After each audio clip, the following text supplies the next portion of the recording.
asset management arm, joins me from Boston via Skype. So Vincent, when you look at this number, which camp are you in? 50 or 75 basis points in December? Well, today's numbers just worsen a pre-existing problem for the Federal Reserve. Labor markets are too taut. Cost pressures are feeding into inflation, but I still think they'll do 50 basis points because they're past the first stage of the policy firming process. Make a lot of lost ground up. They've done that with their 4 3/4 point hikes. The next stage is the battle of 2023. Get rates to a level you're sure is tight and then hold them there. They can make up for a smaller increase on December 14th by just staying there longer when they ultimately get to that plateau next year. So why is employment growth still so strong when, to all intents and purposes, the brake has been stomped on? What is driving, in your opinion, this employment growth? Well, I think the brakes might be soft. That's a problem for the Federal Reserve. They've tightened financial conditions, but not all that much because, in part, market participants are still hopeful that the Fed will not go to that high a level of rates and could very well reverse course in the second half of next year. That's what the term structure is telling us. So part of it is about financial conditions. They've got to be tighter. Part of it is that there's a lot of retained saving from all that government largesse in 2020, 2021, and even into 2022. Households have about $1.25 trillion socked away. States and municipalities probably have close to 2/3 of $1 trillion.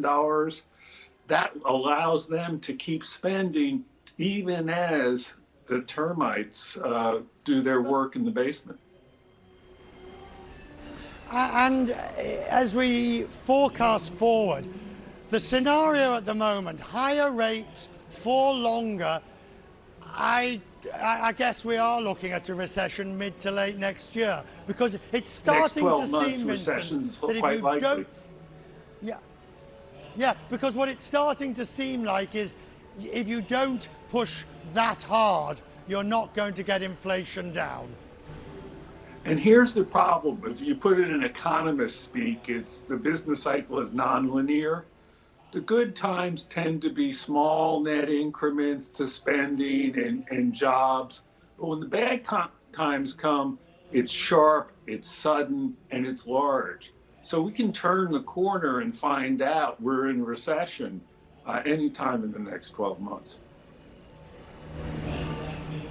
Are you satisfied with what you see at the moment by way of either Fed policy on the rate, or in which they are talking the communication strategy? Do we know, bearing in mind what we heard from Powell this week, does the market know enough of where the Fed's mind is at the moment? I don't think the market is quite convinced that Jay Powell is willing to stay the course even as pain starts accumulating. Now, if you're talking about Fed policy from a bigger picture, we can start complaining about them starting too late and too slow. But 4 3/4 point hikes later shows a certain amount of resolve. They have to continue that resolve next year by willing to stay at that plateau. And Powell's main job, and you'll hear it a lot at the December FOMC meeting, is convincing market participants that they will hold at that plateau regardless of incoming data turning adverse. Vincent Reinhart, we're here in London. I'm grateful to you talking to us in New York. Thank you, sir. We'll talk more as things progress.